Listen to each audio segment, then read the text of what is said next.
सत श्री अकाल दोस्तों, Canadian immigration and IELTS centre Patiala तो मैं हाँ विक्रम। ਅੱਜ ਦੀ ਇਸ ਵੀਡੀਓ ਦਾ ਟੌਪਿਕ ਹੈ ਪ੍ਰੈਜ਼ੈਂਟ ਕੰਟੀਨਿਊਸ। ਇਸ ਤੋਂ ਪਹਿਲਾਂ ਅਸੀਂ ਪ੍ਰੈਜ਼ੈਂਟ ਇੰਡੈਫੀਨਿਟ ਬਾਰੇ ਸਿੱਖਿਆ, ਜਿਹਦੇ ਚ ਅਸੀਂ affirmative, negative and interrogative sentences ਨੂੰ ਬਣਾਉਣਾ ਸਿੱਖਿਆ ਤੇ ਪ੍ਰੈਜ਼ੈਂਟ ਇੰਡੈਫੀਨਿਟ ਦੇ ਰੂਲਸ ਸਿੱਖੇ।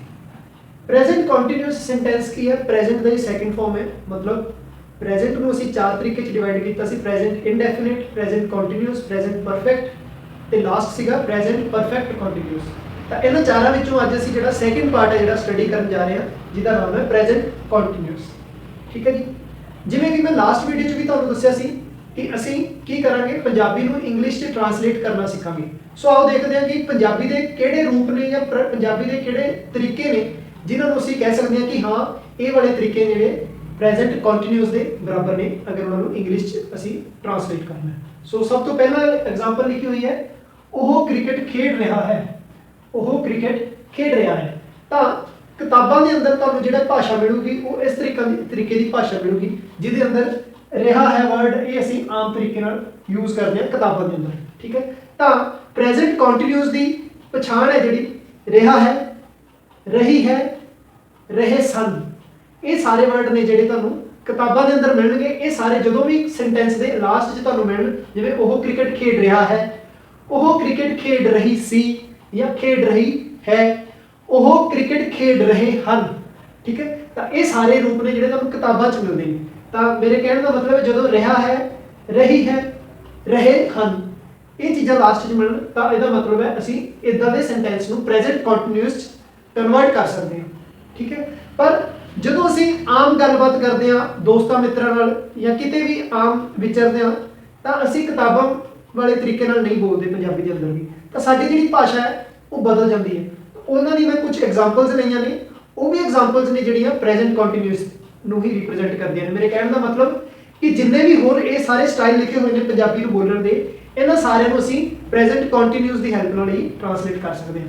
ਸਭ ਤੋਂ ਪਹਿਲੀ ਐਗਜ਼ਾਮਪਲ ਦੇਖਦੇ ਹਾਂ ਜਿਹਦੇ 'ਚ ਅਸੀਂ ਕਹਿ ਰਹੇ ਹਾਂ, ਠੀਕ ਹੈ ਜੀ, ਕਿ ਪ੍ਰੈਜ਼ੈਂਟ ਕੰਟੀਨਿਊਸ ਦਾ ਰੂਪ ਬਦਲ ਗਿਆ। ਯਾਨੀ ਇਹ ਵਾਲੀ ਚੀਜ਼ ਹੈ ਜਿਹੜੀ ਕਿਤਾਬਾਂ ਦੇ ਅੰਦਰ ਇਸ ਤਰੀਕੇ ਨਾਲ ਹੁੰਦੀ ਹੈ, ਪਰ ਜਦੋਂ ਅਸੀਂ ਡੇਲੀ ਲਾਈਫ 'ਚ ਗੱਲ ਕਰਦੇ ਹਾਂ ਤਾਂ ਉਹਦਾ ਜਿਹੜਾ ਸਟਾਈਲ ਹੈ ਉਹ ਅਲੱਗ ਹੈ। ਸੋ ਸਭ ਤੋਂ ਪਹਿਲੀ ਉਹ ਕ੍ਰਿਕਟ ਖੇਡਣ ਡਿਆ ਆ।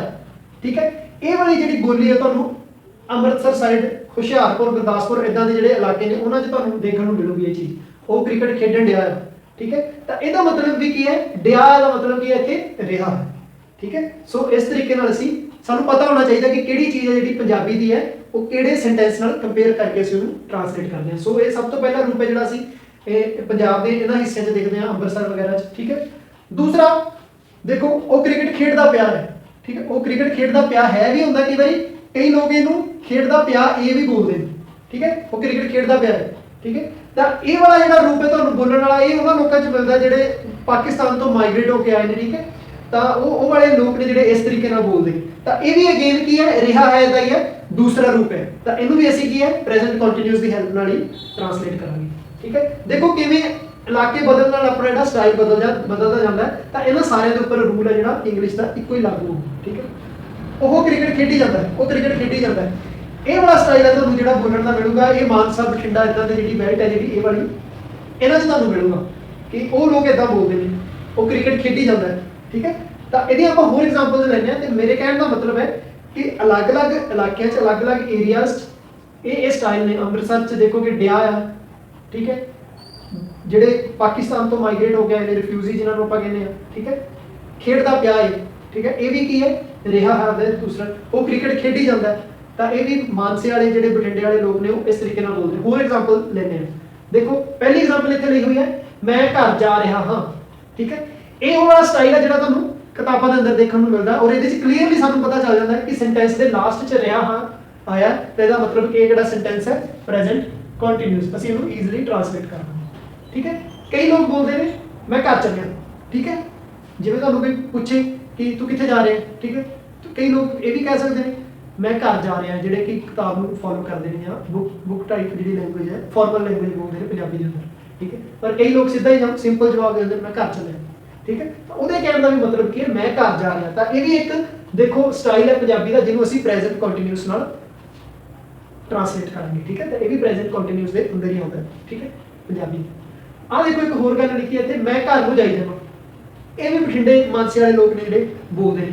ਅਗਰ ਤੁਸੀਂ ਕਿਸੇ ਨੂੰ ਫੋਨ ਕਰਕੇ ਪੁੱਛੋ ਵੀ ਹਾਂ ਵੀ ਕੀ ਕਰੀ ਜਾਂਦਾ, ਉਹ ਕਹੇਗਾ ਮੈਂ ਘਰ ਨੂੰ ਜਾਈ ਜਾਂਦਾ, ਠੀਕ ਹੈ, ਜਾਂ ਮੈਂ ਘਰ ਨੂੰ ਆਈ ਜਾਂਦਾ। ਕਈ ਜਾਈ ਜਾਂਦਾ ਕਹਿੰਦੇ ਨੇ, ਕਈ ਆਈ ਜਾਂਦਾ ਕਹਿੰਦੇ ਨੇ। ਇਹ ਵੀ ਕੀ ਹੈ, ਅਗੇਨ ਇਸੇ ਦਾ ਹੀ ਮੈਂ ਘਰ ਨੂੰ ਜਾ ਰਿਹਾ ਉਹਦਾ ਹੀ ਵਿਗੜਿਆ ਹੋਇਆ ਰੂਪ ਹੈ, ਜਾਂ ਏਰੀਏ ਦੇ ਨਾਲ ਉਹਦੀ ਜਿਹੜੀ ਸਟਾਈਲ ਹੈ ਬੋਲਣ ਦਾ ਉਹ ਬਦਲ ਗਿਆ, ਠੀਕ ਹੈ। ਇੱਕ ਤੁਸੀਂ ਇੱਥੇ ਦੇਖੋਗੇ ਬਹੁਤ ਸਾਰੇ ਏਰੀਆ ਨੇ ਜਿਵੇਂ ਰੋਪੜ, ਰਾਜਪੁਰਾ, ਉਹ ਥਮੈ ਕਰਕੇ ਬੋਲਦੇ, ਥਮੈ ਕਿਆ ਕਰ ਰਿਹਾ, ਇਹ ਚੀਜ਼ਾਂ ਬੋਲਦੇ ਨੇ। ਤਾਂ ਉਹਨਾਂ ਦੇ ਇੱਕ ਸਟਾਈਲ ਹੈ ਬੋਲਣ ਦਾ, ਮੈਂ ਘਰ ਕਨੀ ਜਾ ਰਿਹਾ, ਠੀਕ ਹੈ, ਮੈਂ ਘਰ ਕਨੀ ਜਾ ਰਿਹਾ। ਤਾਂ ਹੁਣ ਇਹ ਕਨੀ ਜਾ ਰਿਹਾ, ਇਹ ਸਾਰਾ ਕੀ ਹੈ, ਜਾ ਰਿਹਾ ਹਾਂ, ਇਸ ਦਾ ਸਟਾਈਲ ਹੈ ਬੋਲਣ ਦਾ, ਠੀਕ ਹੈ। ਤਾਂ ਇਹਨੂੰ ਵੀ ਅਸੀਂ ਪ੍ਰੈਜ਼ੈਂਟ ਕੰਟੀਨਿਊਸ ਨਾਲ ਕਰਾਂਗੇ। ਮੈਂ ਘਰ ਨੂੰ ਜਾ ਰਿਹਾ ਹਾਂ, ਅਗੇਨ ਉਹੀ ਚੀਜ਼ ਹੈ, ਮਤਲਬ ਇਹ ਵੀ ਪ੍ਰੈਜ਼ੈਂਟ ਕੰਟੀਨਿਊਸ ਦਾ ਹੀ ਇੱਕ ਸਟਾਈਲ ਹੈ। ਸੋ ਇਹ ਸਾਰੇ ਸਟਾਈਲ ਨੇ ਪੰਜਾਬੀ ਦੇ ਉਹ ਵਾਲੇ ਸਟਾਈਲ ਜਿਨ੍ਹਾਂ ਨੂੰ ਅਸੀਂ ਕੀ ਕਹਿ ਸਕਦੇ ਹਾਂ, ਇਹ ਪ੍ਰੈਜ਼ੈਂਟ ਕੰਟੀਨਿਊਸ 'ਚ ਹੀ ਗੱਲ ਕਰ ਰਹੇ ਨੇ, ਠੀਕ ਹੈ। ਤਾਂ ਮੈਂ ਵੀਡੀਓ ਇਸ ਚੀਜ਼ ਤੋਂ ਇਸ ਲਈ ਸਟਾਰਟ ਕੀਤੀ ਤਾਂ ਕਿ ਸਾਨੂੰ ਪਤਾ ਹੋਵੇ ਵੀ ਕਿਹੜੀਆਂ ਚੀਜ਼ਾਂ ਨੇ ਜਿਹੜੀਆਂ ਪ੍ਰੈਜ਼ੈਂਟ ਕੰਟੀਨਿਊਸ ਨਾਲ ਸੰਬੰਧ ਰੱਖਦੀਆਂ ਨੇ ਜਦੋਂ ਅਸੀਂ ਉਹਨਾਂ ਨੂੰ ਟ੍ਰਾਂਸਲੇਟ ਕਰਨ ਦੀ ਕੋਸ਼ਿਸ਼ ਕਰਾਂਗੇ, ਠੀਕ ਹੈ। ਸੋ ਇਹਨਾਂ ਚੀਜ਼ਾਂ ਨੂੰ ਇੱਕ ਵਾਰੀ ਤੁਸੀਂ ਜ਼ਰੂਰ ਧਿਆਨ 'ਚ ਰੱਖਣਾ ਹੈ, ਕਿਉਂਕਿ ਤੁਸੀਂ ਅਲੱਗ-ਅਲੱਗ ਲੋਕਾਂ ਨਾਲ ਗੱਲ ਕਰੋਗੇ, ਕੋਈ ਅੰਮ੍ਰਿਤਸਰ ਦਾ, ਕੋਈ ਬਠਿੰਡੇ ਦਾ, ਕੋਈ ਰਾਜਪੁਰੇ ਦਾ, ਠੀਕ ਹੈ। ਤਾਂ ਸਾਰਿਆਂ ਦੇ ਸਟਾਈਲ ਦੇਖੋ ਅਲੱਗ-ਅਲੱਗ ਨੇ, ਸੇਮ ਗੱਲ ਕਹਿਣ ਨੂੰ। ਤਾਂ ਇਹੀ ਗੱਲ ਹੈ ਜਿਹੜੀ ਮੈਂ ਤੁਹਾਨੂੰ ਇੱਥੇ ਦੱਸਣੀ ਚਾਹ ਰਿਹਾ ਕਿ ਪੰਜਾਬੀ ਦੇ ਅੰਦਰ ਸਾਨੂੰ ਕਈ ਵਿਗੜੇ ਹੋਏ ਰੂਪ ਨੇ ਸਾਡੀ ਭਾਸ਼ਾ ਦੇ, ਠੀਕ ਹੈ। ਬਟ ਉਹਦਾ ਮਤਲਬ ਕੀ ਹੈ, ਇੰਗਲਿਸ਼ ਦੇ ਅੰਦਰ ਅਗਰ ਪ੍ਰੈਜ਼ੈਂਟ ਦੀ ਗੱਲ ਕਰ ਰਹੀ ਹੈ, ਪ੍ਰੈਜ਼ੈਂਟ ਕੰਟੀਨਿਊਸ ਦੀ, ਰਿਹਾ ਹਾਂ, ਰਿਹਾ ਹੈ, ਰਹੇ ਸਾਂ, ਤਾਂ ਉਸੇ ਚੀਜ਼ ਨੂੰ ਇਹ ਸਾਰੀਆਂ ਚੀਜ਼ਾਂ ਦੱਸ ਰਹੀਆਂ, ਠੀਕ ਹੈ ਜੀ। ਸੋ ਇਹ ਚੀਜ਼ ਹੁਣ ਮੈਂ ਉਮੀਦ ਕਰਦਾ ਤੁਹਾਨੂੰ ਜ਼ਰੂਰ ਹੈਲਪ ਕਰੂਗੀ ਇੰਗਲਿਸ਼ ਨੂੰ ਸਮਝਣ ਲਈ ਔਰ ਆਪਣੀ ਭਾਸ਼ਾ ਨੂੰ ਇੰਗਲਿਸ਼ 'ਚ ਟ੍ਰਾਂਸਲੇਟ ਕਰਨ ਲਈ। ਸੋ ਆਓ ਸਟਾਰਟ ਕਰਦੇ ਹਾਂ ਆਪਾਂ ਕਿ ਪ੍ਰੈਜ਼ੈਂਟ ਕੰਟੀਨਿਊਸ ਦੇ ਰੂਲ ਕੀ ਨੇ, ਠੀਕ ਹੈ। ਆਫਟਰ ਆਲ ਇਹ ਸਾਰੀਆਂ ਚੀਜ਼ਾਂ ਸਿੱਖਣ ਤੋਂ ਬਾਅਦ ਅਸੀਂ ਕਰਨਾ ਕੀ ਹੈ, ਉਹਨੂੰ ਇੰਗਲਿਸ਼ 'ਚ ਹੀ ਤਾਂ ਟ੍ਰਾਂਸਲੇਟ ਕਰਨਾ ਹੈ ਨਾ। ਤਾਂ ਟ੍ਰਾਂਸਲੇਟ ਕਰਨ ਲਈ ਸਾਨੂੰ ਰੂਲ ਪਤਾ ਹੋਣੇ ਚਾਹੀਦੇ ਨੇ। ਤਾਂ ਜਿਸ ਤਰ੍ਹਾਂ ਤੁਹਾਨੂੰ ਪ੍ਰੈਜ਼ੈਂਟ ਇੰਡੈਫੀਨਿਟ ਦੇ ਰੂਲ ਅਸੀਂ ਦੱਸੇ ਸੀ, ਉਸੇ ਤਰੀਕੇ ਨਾਲ ਪ੍ਰੈਜ਼ੈਂਟ ਕੰਟੀਨਿਊਸ ਦੇ ਰੂਲ ਦੱਸਦੇ ਹਾਂ, ਠੀਕ ਹੈ ਜੀ। ਤਾਂ ਇਹਦੇ ਅੰਦਰ ਕੀ ਹੈ, ਅਗੇਨ ਸਿੰਗੂਲਰ ਤੇ ਪਲੂਰਲ ਦਾ ਕਨਸੈਪਟ ਹਰੇਕ ਕਿਤੇ ਆਊਗਾ। ਜੇ ਸਿੰਗੂਲਰ ਤੁਹਾਡਾ ਨਾਉਨ ਜਾਂ ਪ੍ਰੋਨਾਉਨ ਹੈ ਤਾਂ ਸਾਡਾ ਜਿਹੜਾ ਹੈਲਪਿੰਗ ਵਰਬ ਹੋਊਗਾ ਇਜ਼, ਐਮ, ਹੂ, ਠੀਕ ਹੈ। ਇਜ਼ ਤੇ ਐਮ ਇਹਦੇ ਨਾਲ ਲੱਗੂਗੀ ਤੁਹਾਡੀ ਵਰਬ ਦੀ ਫਸਟ ਫਾਰਮ, ਠੀਕ ਹੈ। ਸਿੰਗੂਲਰ ਦੇ ਕੇਸ 'ਚ ਇਜ਼ ਜਾਂ ਐਮ ਹੈ ਜਿਹੜਾ ਤੁਹਾਡਾ ਉਹ ਹੈਲਪਿੰਗ ਵਰਬ ਹੈ, ਠੀਕ ਹੈ। ਨਾਲ ਕੀ ਹੈ, ਵਰਬ ਦੀ ਫਸਟ ਫਾਰਮ ਪਲੱਸ ਆਈਐਨਜੀ ਲੱਗੂਗੀ, ਠੀਕ ਹੈ। ਐਗਜ਼ਾਮਪਲ ਲੈ ਲੈਂਦੇ ਆਪਾਂ, ਸਿੰਗੂਲਰ ਦੀ ਗੱਲ ਕਰ ਰਹੇ ਨਾ, ਉਹ ਕ੍ਰਿਕਟ ਖੇਡ ਰਿਹਾ ਹੈ, ਤਾਂ ਉਹ ਕੀ ਹੈ, ਰਿਹਾ ਹੈ ਤੋਂ ਪਤਾ ਚੱਲ ਰਿਹਾ ਕਿ ਸਿੰਗੂਲਰ ਹੈ। ਤਾਂ ਇੱਥੇ ਆਪਾਂ ਹੀ ਲਾ, ਹੀ ਨਾਲ ਦੇਖੋ ਹੈਲਪਿੰਗ ਵਰਬ ਆਪਾਂ ਕੀ ਕਿਹਾ, ਇਜ਼ ਜਾਂ ਐਮ। ਜਿਹੜਾ ਐਮ ਹੈਲਪਿੰਗ ਵਰਬ ਹੈ ਉਹ ਸਿਰਫ ਆਈ ਨਾਲ ਯੂਜ਼ ਹੋਊਗਾ, ਓਕੇ। ਇਹ ਜਿਹੜਾ ਐਮ ਹੈਲਪਿੰਗ ਵਰਬ ਹੈ ਨਾ, ਐਮ, ਇਹ ਸਿਰਫ ਆਈ ਨਾਲ ਯੂਜ਼ ਹੋਊਗਾ। ਬਾਕੀ ਜਿਹੜੇ ਜਿੰਨੇ ਵੀ ਸਿੰਗੂਲਰ ਨੇ ਉਹਨਾਂ ਨਾਲ ਸਾਰੇ ਨਾਲ ਇਜ਼ ਯੂਜ਼ ਹੋਊਗਾ। He is, okay. ਤਾਂ ਅੱਗੇ ਦੇਖੋ ਕੀ ਲਿਖਿਆ, ਵਰਬ ਦੀ first form plus ING. He is play ਹੋਗੀ ਫਸਟ ਫਾਰਮ, ਨਾਲ ਲਾ ਦੋ ING, he is playing cricket, okay. He is playing cricket, singular ਦੇ ਨਾਲ ਅਸੀਂ ਇਜ਼ ਲਾਇਆ ਹੈਲਪਿੰਗ ਵਰਬ, ਨਾਲ ਉਹਦੇ ਲਾਇਆ ਵਰਬ ਦੀ ਫਸਟ ਫਾਰਮ ਪਲੱਸ ਆਈਐਨਜੀ, ਤੇ ਤੁਹਾਡਾ ਸੈਂਟੈਂਸ ਹੈ ਜਿਹੜਾ ਬਣ ਗਿਆ ਪ੍ਰੈਜ਼ੈਂਟ ਕੰਟੀਨਿਊਸ। ਪ੍ਰੈਜ਼ੈਂਟ ਕੰਟੀਨਿਊਸ ਦਾ ਮਤਲਬ ਹੈ ਕਿ ਜਿਹੜੀ ਇਨਫੋਰਮੇਸ਼ਨ ਜਾਂ ਜੋ ਵੀ ਤੁਸੀਂ ਗੱਲ ਕਰ ਰਹੇ ਹੋ ਉਸ ਟਾਈਮ ਹੋ ਰਹੀ ਹੈ, ਠੀਕ ਹੈ। ਜਿਸ ਟਾਈਮ ਤੁਸੀਂ ਗੱਲ ਕਰ ਰਹੇ ਹੋ, ਸਪੋਜ਼ ਮੈਨੂੰ ਕੋਈ ਪੁੱਛੇ ਕਿ ਉਹ ਕੀ ਕਰ ਰਿਹਾ, ਤਾਂ ਮੈਂ ਉਹੀ ਕਹਾਂਗਾ ਨਾ ਜੋ ਉਸ ਮੂਵਮੈਂਟ ਤੇ ਉਹ ਕਰ ਰਿਹਾ ਹੋਊਗਾ ਉਸ ਮੌਕੇ ਤੇ, ਠੀਕ ਹੈ। ਤਾਂ ਜਿਹੜੀ ਚੀਜ਼ ਇਨ ਐਕਸ਼ਨ ਹੈ ਉਸ ਟਾਈਮ, ਤਾਂ ਉਸ ਚੀਜ਼ ਦੀ ਗੱਲ ਕਰਨ ਲਈ ਅਸੀਂ ਪ੍ਰੈਜ਼ੈਂਟ ਕੰਟੀਨਿਊਸ ਸੈਂਟੈਂਸ ਨੂੰ ਵਰਤਦੇ ਹਾਂ, ਠੀਕ ਹੈ। ਜਿਵੇਂ ਮੈਂ ਫਿਰ ਜਵਾਬ ਕੀ ਦਊਂਗਾ, ਉਹ ਕ੍ਰਿਕਟ ਖੇਡ ਰਿਹਾ ਹੈ, ਤਾਂ ਮੇਰੇ ਸਾਹਮਣੇ ਉਸ ਟਾਈਮ ਖੇਡ ਰਿਹਾ ਹੋਊਗਾ, ਠੀਕ ਹੈ। ਤਾਂ ਇਸ ਚੀਜ਼ ਨੂੰ ਰਿਪਰੈਜ਼ੈਂਟ ਕਰਨਾ ਮੈਂ ਕਿਹਦੇ ਨਾਲ ਕਰੂੰਗਾ, ਪ੍ਰੈਜ਼ੈਂਟ ਕੰਟੀਨਿਊਸ ਨਾਲ, ਠੀਕ ਹੈ ਜੀ। ਹੀ ਇਜ਼ ਪਲੇਇੰਗ ਕ੍ਰਿਕਟ। ਦੂਸਰੀ ਐਗਜ਼ਾਮਪਲ ਹੈ ਜੀ ਪਲੂਰਲ ਦੀ।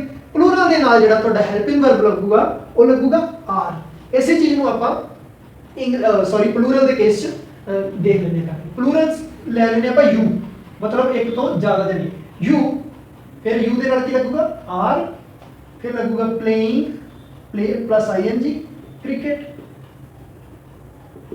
ਠੀਕ ਹੈ। ਸੋ ਇਹ ਵਰਕ ਹੈ, ਸਿੰਪਲ ਜਿਹਾ ਵਰਕ ਹੈ। ਹੀ ਯਾਨੀ ਸਿੰਗੂਲਰ ਪ੍ਰੋਨਾਉਨ ਜਾਂ ਨਾਉਨ ਹੈ ਤਾਂ ਉਹਦੇ ਨਾਲ ਇਜ਼ ਲੱਗਿਆ, ਨਾਲ ਵਰਬ ਦੀ ਫਸਟ ਫਾਰਮ ਪਲੱਸ ਆਈਐਨਜੀ, ਠੀਕ ਹੈ ਜੀ। ਇਹ ਜਿਹੜੀ ਇਜ਼ ਪਲੱਸ ਵਰਬ ਦੀ ਫਸਟ ਫਾਰਮ ਤੇ ਆਈਐਨਜੀ ਹੈ, ਇਹ ਇਹਦੀ ਪਹਿਚਾਣ ਹੈ ਕਿ ਹਾਂਜੀ ਤੁਸੀਂ ਪ੍ਰੈਜ਼ੈਂਟ ਕੰਟੀਨਿਊਸ ਦੇ ਅੰਦਰ ਸੈਂਟੈਂਸ ਨੂੰ ਟ੍ਰਾਂਸਲੇਟ ਕੀਤਾ। ਦੂਜਾ ਆ ਗਿਆ ਜੀ ਪਲੂਰਲ। ਪਲੂਰਲ ਦੇ ਨਾਲ ਜਿਹੜਾ ਤੁਹਾਡਾ ਹੈਲਪਿੰਗ ਵਰਬ ਹੈ ਆਰ ਲੱਗੂਗਾ ਤੇ ਉਹਦੇ ਨਾਲ ਕੀ ਹੈ, ਵਰਬ ਦੀ ਫਸਟ ਫਾਰਮ ਪਲੱਸ ਆਈਐਨਜੀ, ਠੀਕ ਹੈ ਜੀ। ਉਹ ਕ੍ਰਿਕਟ ਖੇਡਣ ਡਿਆ ਹੈ, ਅਗੇਨ ਉਹੀ ਚੀਜ਼ ਹੈ, ਮਤਲਬ ਉਹ ਰਿਹਾ ਹੈ ਦੀ ਗੱਲ ਕਰ ਰਿਹਾ, ਹੀ ਇਜ਼ ਪਲੇਇੰਗ ਕ੍ਰਿਕਟ, ਓਕੇ। ਤਾਂ ਆ ਸਾਰੇ ਜਿੰਨੇ ਵੀ ਲਿਖੇ ਹੋਏ ਨੇ ਨਾ, ਉਹ ਕ੍ਰਿਕਟ ਖੇਡਦਾ ਪਿਆ ਹੈ, ਉਹ ਕ੍ਰਿਕਟ ਖੇਡੀ ਜਾਂਦਾ ਹੈ, ਇਹਨਾਂ ਸਾਰਿਆਂ ਵਾਸਤੇ ਵੀ ਇਹੀ ਇੰਗਲਿਸ਼ ਹੋਊਗੀ। ਕਿਉਂ? ਕਿਉਂਕਿ ਇਹ ਰਿਹਾ ਹੋਇਆ ਦਾ ਹੀ ਹੈ, ਵਿਗੜਿਆ ਹੋਇਆ ਨਹੀਂ। ਠੀਕ ਹੈ ਜੀ। ਤਾਂ ਇਹ ਜਿਹੜਾ ਸੈਂਟੈਂਸ ਹੈ ਇਹ ਹੈ ਅਫਰਮੇਟਿਵ ਸੈਂਟੈਂਸ। ਠੀਕ ਹੈ ਜੀ। ਅਫਰਮੇਟਿਵ ਮਤਲਬ ਹਾਂ ਵਾਚਕ, ਜਿਹਦੇ ਚ ਅਸੀਂ ਇਨਫੋਰਮੇਸ਼ਨ ਸਿਰਫ ਸ਼ੇਅਰ ਕਰ ਰਹੇ ਹਾਂ। ਠੀਕ ਹੈ। ਹੀ ਇਜ਼ ਪਲੇਇੰਗ ਕ੍ਰਿਕਟ, ਆਪਾਂ ਕਿਸੇ ਨੂੰ ਦੱਸ ਰਹੇ ਹਾਂ। ਯੂ ਆਰ ਪਲੇਇੰਗ ਕ੍ਰਿਕਟ, ਤੁਸੀਂ ਕ੍ਰਿਕਟ ਖੇਡ ਰਹੇ ਹੋ। ਠੀਕ ਹੈ। ਤਾਂ ਅਸੀਂ ਕਿਸੇ ਨੂੰ ਦੱਸ ਰਹੇ ਹਾਂ। ਅਫਰਮੇਟਿਵ ਸੈਂਟੈਂਸ ਨੇ ਇਹ ਸਾਰੇ, ਇਹ ਜਿੰਨੀਆਂ ਵੀ ਮੈਂ ਇੱਥੇ ਐਗਜ਼ਾਮਪਲਸ ਲਈਆਂ ਨੇ ਸਾਰੀਆਂ ਅਫਰਮੇਟਿਵ ਦੀਆਂ ਐਗਜ਼ਾਮਪਲਸ ਲਈਆਂ ਨੇ। ਮੈਂ ਘਰ ਜਾ ਰਿਹਾ ਹਾਂ, ਤਾਂ ਦੇਖੋ ਮੈਂ ਦੇ ਨਾਲ ਆਪਾਂ ਕਿਹੜਾ ਹੈਲਪਿੰਗ ਵਰਬ ਮੈਂ ਕਿਹਾ ਸੀ, ਆਈ ਹੋ ਗਿਆ ਨਾ ਪ੍ਰੋਨਾਊਨ, ਆਈ, ਤੇ ਹੈਲਪਿੰਗ ਵਰਬ ਨਾਲ ਆਊਗਾ ਆਈ ਐਮ। ਆਈ ਇਜ਼ ਨਹੀਂ ਹੁੰਦਾ ਕਦੀ ਵੀ। ਠੀਕ ਹੈ ਜੀ। ਬਹੁਤ ਸਾਰੇ ਲੋਕ ਤੁਹਾਨੂੰ ਇਜ਼ ਦੱਸਣਗੇ ਕਿ ਆਈ ਇਜ਼, ਉਹ ਆਈ ਇਜ਼ ਹੈ ਜਿਹੜਾ ਉਹਦਾ ਕਨਸੈਪਟ ਇੱਕ ਅਲੱਗ ਲੈਵਲ ਦਾ ਹੈ। ਠੀਕ ਹੈ। ਆਈ ਨਾਲ ਇਜ਼ ਵੀ ਲੱਗਦਾ ਹੈ ਬਟ ਉਹਦਾ ਕਨਸੈਪਟ ਹੈ ਜਿਹੜਾ ਉਹ ਇੱਕ ਨਵੀਂ ਚੀਜ਼ ਹੈ, ਉਹਦੀ ਵੀ ਗੱਲ ਆਪਾਂ ਕਰਾਂਗੇ ਕੀ ਚੀਜ਼ ਹੈ। ਠੀਕ ਹੈ। I am going, go first form ਸੀ, ਨਾਲ ਲਾਤਾ I am, going to home. I am going to home, ਮੈਂ ਘਰ ਜਾ ਰਿਹਾ ਹਾਂ। ਤਾਂ ਆਈ ਦੇ ਨਾਲ ਅਸੀਂ ਲਾਇਆ ਹੈਲਪਿੰਗ ਵਰਬ, ਨਾਲ ਲਾਤੀ ਵਰਬ ਦੀ ਫਸਟ ਫਾਰਮ ਪਲੱਸ ਆਈ ਐਨ ਜੀ। ਆਹ ਵਾਲਾ ਰੂਲ ਹੈ ਜਿਹੜਾ ਨੀਚੇ ਲਿਖਿਆ ਹੋਇਆ ਹੈ। ਠੀਕ ਹੈ ਜੀ। ਸਿੰਗੂਲਰ ਲਈ ਇਹ ਰੂਲ ਹੈ, ਪਲੂਰਲ ਦੇ ਲਈ ਇਹ ਰੂਲ ਹੈ। ਠੀਕ। ਮੈਂ ਘਰ ਚੱਲਿਆ, ਅਗੇਨ ਸੇਮ ਜਿਵੇਂ ਕਿ ਆਪਾਂ ਗੱਲ ਕੀਤੀ ਉਹਦਾ ਹੀ ਬਦਲਵਾਂ ਰੂਪ ਹੈ ਪੰਜਾਬੀ ਦੇ ਅੰਦਰ। I am going to home, ਮੈਂ ਘਰ ਨੂੰ ਜਾਈ ਜਾਣਾ, ਮਤਲਬ again I am going to home. Okay, ਮੈਂ ਘਰ ਕਨੀ ਜਾ ਰਿਹਾ, ਇਹ ਰਾਜਪੁਰੇ ਵਾਲੇ ਆ ਗਏ ਤੁਹਾਡੇ। ਠੀਕ ਹੈ ਜੀ। ਤਾਂ ਇਸ ਤਰੀਕੇ ਨਾਲ ਅਸੀਂ ਜਿਹੜਾ ਅਫਰਮੇਟਿਵ ਸੈਂਟੈਂਸ ਜਿਹੜਾ ਪ੍ਰੈਜ਼ੈਂਟ ਕੰਟੀਨਿਊਸ ਦੇ ਅੰਦਰ ਯੂਜ਼ ਕਰਦੇ ਹਾਂ। ਇਹ ਸਾਰੀਆਂ ਜਿਹੜੀਆਂ ਰੈੱਡ ਪੈਨ ਦੇ ਅੰਦਰ ਤੁਸੀਂ ਦੇਖ ਰਹੇ ਹੋ, ਇਹ ਪੰਜਾਬੀ ਦੇ ਅੰਦਰ ਉਹ ਵਾਲੇ ਸੈਂਟੈਂਸ ਨੇ ਜਿਨ੍ਹਾਂ ਨੂੰ ਤੁਸੀਂ ਪ੍ਰੈਜ਼ੈਂਟ ਕੰਟੀਨਿਊਸ ਦੀ ਹੈਲਪ ਨਾਲ ਟ੍ਰਾਂਸਲੇਟ ਕਰ ਸਕਦੇ ਹੋ। ਇਹਨਾਂ ਨੂੰ ਵਾਰ-ਵਾਰ ਪੜ੍ਹੋ, ਵੀਡੀਓ ਪੌਜ਼ ਕਰਕੇ ਦੇਖੋ। ਠੀਕ ਹੈ। ਔਰ ਇਹਨਾਂ ਨੂੰ ਟ੍ਰਾਂਸਲੇਟ ਕਰਨ ਲਈ ਰੂਲ ਤੁਹਾਡੇ ਕੋਲ ਲਿਖਿਆ ਹੋਇਆ ਹੈ। ਅਗਰ ਸਿੰਗੂਲਰ ਹੈ, ਨਾਉਨ ਜਾਂ ਪ੍ਰੋਨਾਉਨ, ਤਾਂ ਇਹ ਰੂਲ ਹੈ ਇਜ਼ ਪਲੱਸ ਵਰਬ ਦੀ ਫਸਟ ਫਾਰਮ ਆਈ ਐਨ ਜੀ, ਤੇ ਆਈ ਦੇ ਨਾਲ ਸਿਰਫ ਐਮ ਲੱਗੂਗਾ। ਓਕੇ। ਜੇ ਪਲੂਰਲ ਹੈ ਤਾਂ ਆਰ ਪਲੱਸ ਵਰਬ ਦੀ ਫਸਟ ਫਾਰਮ ਪਲੱਸ ਆਈ। ਠੀਕ ਹੈ ਜੀ। ਸੋ ਮੈਂ ਉਮੀਦ ਕਰਦਾ ਇਹ ਛੋਟਾ ਜਿਹਾ ਕੰਸੈਪਟ ਹੈ ਬਟ ਬੜਾ ਹੈਲਪਫੁਲ ਹੈ। ਸਪੈਸ਼ਲੀ ਇਹ ਜੋ ਰੈੱਡ ਪੈਨ ਦੇ ਅੰਦਰ ਲਿਖੀਆਂ ਹੋਈਆਂ ਚੀਜ਼ਾਂ ਨੇ ਇਹ ਤੁਹਾਨੂੰ ਜ਼ਿਆਦਾ ਹੈਲਪ ਕਰਨਗੀਆਂ ਕਿ ਤੁਸੀਂ ਕਿਹੜੇ ਸੈਂਟੈਂਸ ਨੂੰ ਪ੍ਰੈਜ਼ੈਂਟ ਕੰਟੀਨਿਊਸ ਦੇ ਅੰਦਰ ਟ੍ਰਾਂਸਲੇਟ ਕਰ। ਸੋ ਅੱਜ ਦੀ ਇਸ ਵੀਡੀਓ 'ਚ ਅਸੀਂ ਪ੍ਰੈਜ਼ੈਂਟ ਕੰਟੀਨਿਊਸ ਦੇ ਅੰਦਰ ਅਫਰਮੇਟਿਵ ਸੈਂਟੈਂਸ ਨੂੰ ਸਿੱਖਿਆ। ਆਉਣ ਵਾਲੀ ਵੀਡੀਓਜ਼ 'ਚ ਅਸੀਂ ਪ੍ਰੈਜ਼ੈਂਟ ਕੰਟੀਨਿਊਸ ਦਾ ਹੀ ਨੈਗੇਟਿਵ ਤੇ ਇੰਟਰੋਗੇਟਿਵ ਪਾਰਟ ਨੂੰ ਸਿੱਖਣ ਦੀ ਕੋਸ਼ਿਸ਼ ਕਰਾਂਗੇ। ਪਲੀਜ਼ ਇਸ ਵੀਡੀਓ ਨੂੰ ਜਰੂਰ ਸ਼ੇਅਰ ਕਰੋ, ਚੈਨਲ ਸਬਸਕ੍ਰਾਈਬ ਕਰੋ ਔਰ ਕਮੈਂਟਸ ਦੇ ਅੰਦਰ ਜਰੂਰ ਦੱਸੋ ਕਿ ਸਾਡੀ ਇਹ ਅਪਰੋਚ ਜਿਹਦੇ ਅੰਦਰ ਅਸੀਂ ਪੰਜਾਬੀ ਦੇ ਤੁਹਾਨੂੰ ਅਲੱਗ-ਅਲੱਗ ਰੂਪ ਦੱਸਦੇ ਹਾਂ ਕਿ ਕਿਹੜਾ ਰੂਪ, ਮਤਲਬ ਪੰਜਾਬੀ ਦੇ ਅਲੱਗ-ਅਲੱਗ ਸਟਾਈਲ ਨੇ। ਠੀਕ ਹੈ ਜੀ। ਜਿਨ੍ਹਾਂ ਬਾਰੇ ਤੁਹਾਨੂੰ ਜਾਣਕਾਰੀ ਦਿੰਦੇ ਹਾਂ ਔਰ ਉਹਨਾਂ ਸਟਾਈਲਸ ਨੂੰ ਕਿਵੇਂ ਟ੍ਰਾਂਸਲੇਟ ਕਰਨਾ ਹੈ ਇੰਗਲਿਸ਼ ਦੇ ਅੰਦਰ। Thank you for watching this video.